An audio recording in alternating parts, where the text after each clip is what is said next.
Introduction. Buddhism is a great religion of humanity. Its influence on people and society has great significance in the process of human progress, and has created a humanistic culture in the spirit of humanity of Asian society over the past 2,000 years. Buddhism has been conquering the West in a gentle and inspiring way. Rhys Davids, professor of history, said, "Buddhist or not, I have observed all the religious systems in the world. I have discovered that no religion can surpassing the beauty and insight of the Buddha's Noble Eightfold Path and Four Noble Truths. I am very satisfied to apply my life along that path." Not stopping here, Westerners also hope to lay the foundation for the religion of the future. Humanity needs to have a religion that meets the needs of survival and development in accordance with the new conditions of society. The rapid progress of science and technology has created social crises, imbalances in ecology, culture, psychology, ethics. Albert Einstein, a physicist, said, "The religion of the future will be a global religion, transcending all gods, dogmas and theologies." That religion must cover both the natural and supernatural aspects, based on the foundation of moral consciousness comes from a comprehensive experience that includes all of the above aspects, in a meaningful unity. Only Buddhism meets these conditions. What is so special about Buddhism that it receives sympathy and praise from people of our time? Perhaps what stands out is that Buddhism is a religion without God. A doctrine without dogma. Buddha, called Buddha in Sanskrit, means the enlightened one, the awakened one, the one who has eradicated greed, anger and ignorance, and has achieved complete liberation. Buddhism is the path declared and communicated by the Buddha, which has been experienced and realized.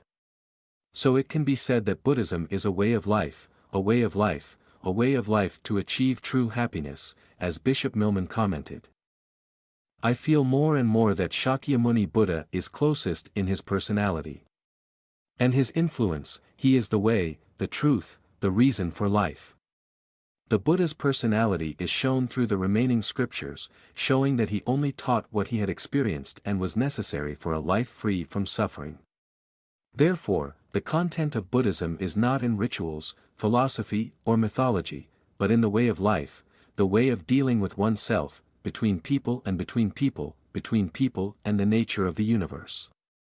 2.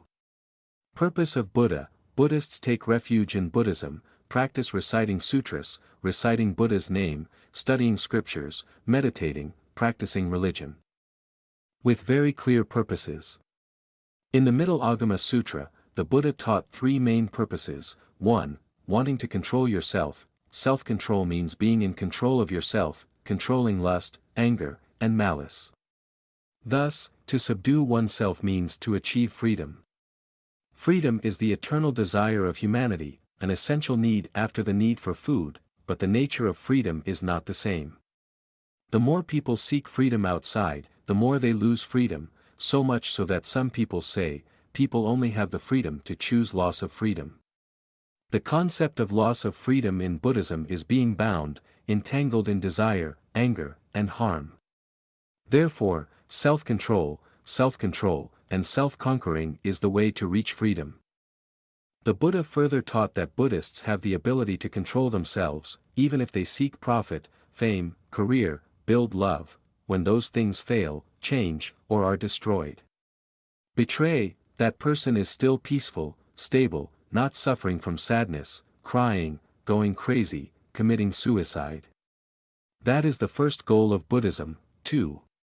Want to achieve purity and peace. Peace depends on people's thoughts and emotions.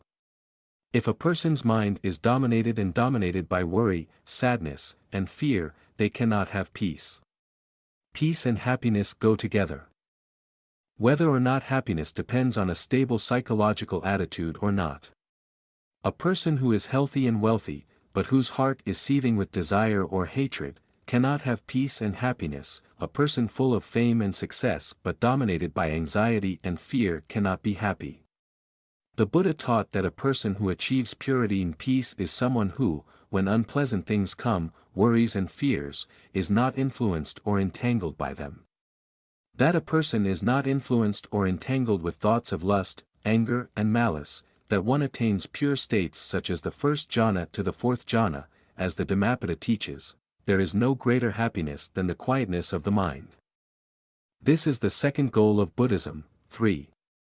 Want to achieve liberation, nirvana, this is the ultimate goal of every Buddhist, to end all suffering, escape birth and death and reincarnation, and achieve perfect wisdom. The real and lasting suffering is ignorance, true and eternal happiness is the cessation of ignorance, that is the end of the two banks, ignorance destroys the birth of wisdom. The third goal can be divided into two parts, near goal and far goal. Near is to reach a life of freedom and happiness, far is to reach the eternal peace of nirvana. Buddha's teachings help people control and control themselves. This is the first step, the foundation of all virtues, all progress. Thereby realizing spiritual purity and peace, transforming the entire life that was once not peaceful and happy. Saying near and far goals is to make it easier to understand, in fact both are one. Exercising freedom and autonomy leads to peace and happiness. Having peace and happiness leads to liberation from nirvana. Nirvana is realized in this life. 3. Typical characteristics of Buddhism. 1. Freedom of thought. Buddhism does not have a dogma system, and does not take dogma as its basis like most religions. Buddhist faith always goes hand in hand with seeing. One of the definitions of the Dharma is, come to see, not, come to believe.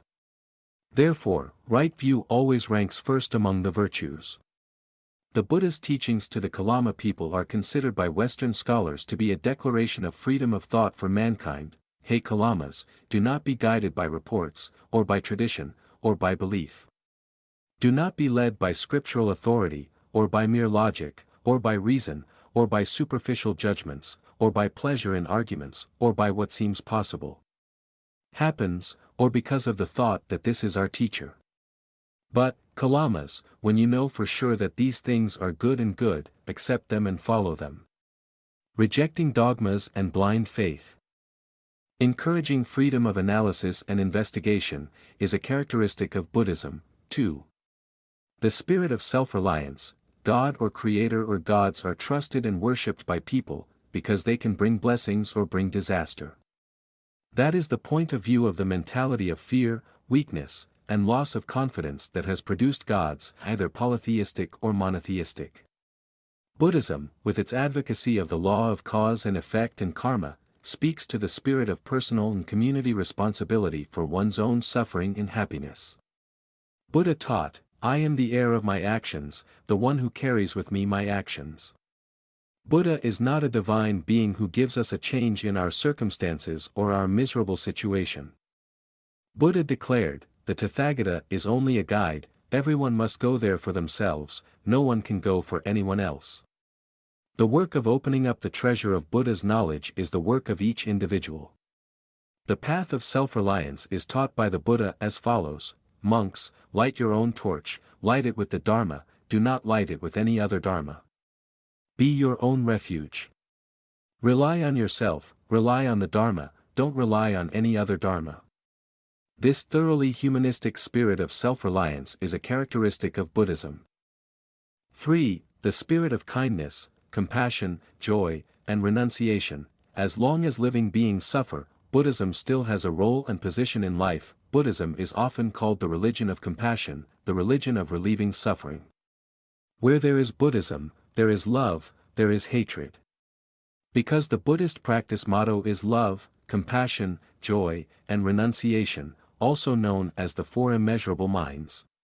Buddhists use love, compassion, joy, and renunciation as the foundation for the development of holy conduct. Compassionate mind is considered Buddha's mind. Buddha's mind has no place of compassion. During the missionary process, Buddhism has never caused war or bloodshed. The message of love to save suffering and help people was preached by the Buddha right from the early days of establishing the Sangha. Hey Bhikkhus, let's travel for the happiness of the people, out of compassion for the world, for the benefit, for the happiness, for the peace of gods and humans. Compassion is the ability to offer joy to others. Compassion is the ability to alleviate existing suffering. Joy is the joy and peace of mind brought by compassion. Equanimity is gentleness, freedom, and non-discrimination. The Buddha taught Buddhists to practice the four immeasurable minds. That person's mind resides in all directions from one direction to 10 directions with compassion.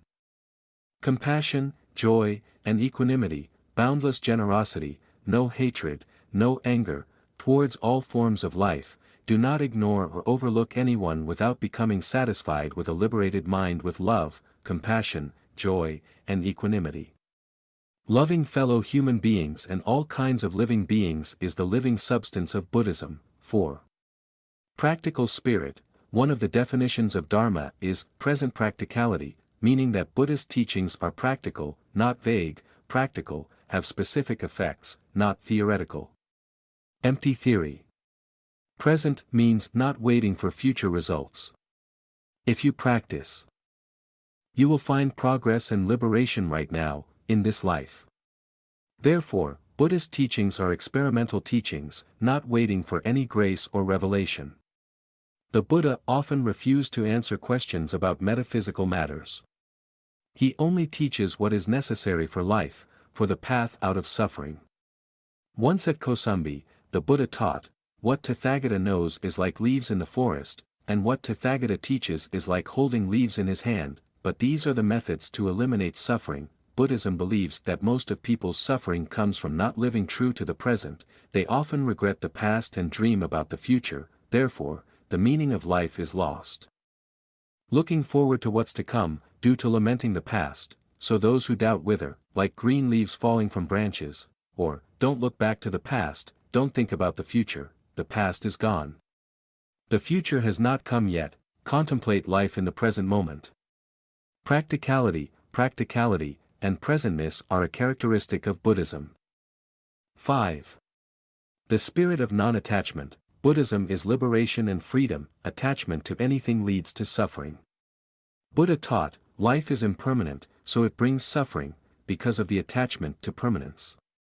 The impermanence that we think is ours, is us, is completely unreasonable. Liberation is to get rid of all attachments and attachments to life. Thanks to the spirit of non-attachment, the attitude of Buddhism is generous and tolerant, and the spirit of practice of Buddhists is very open. In the Snake Simulation Sutra, the Buddha compared the Dharma to a raft to cross a river, not to hold. The Dharma is like a raft, the Dharma must also be abandoned even if it is illegal. Similarly, the Diamond Sutra also says, the teachings are like the Buddha's teachings, the false Dharma is true, but it is not Dharma, or it says, the so-called Buddha Dharma is not Buddha Dharma, so it is called Buddha Dharma. The spirit of non-attachment is the intellectual content of Buddhism. The effect of that spirit, in addition to bringing liberation, also brings relief from all pressures and inhibitions of life on human psychology. This is a characteristic of Buddha. 4.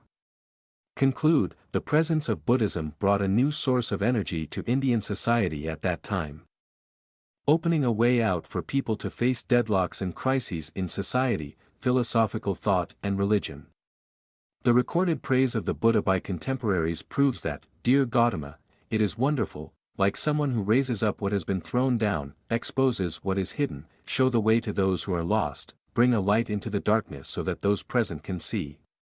Over more than 2,500 years, Buddhism has been challenged and rubbed against time and space. The value and effects of Buddhism remain the same as before. Today, the excessive progress of material civilization has pushed people into the abyss of ambition and hatred.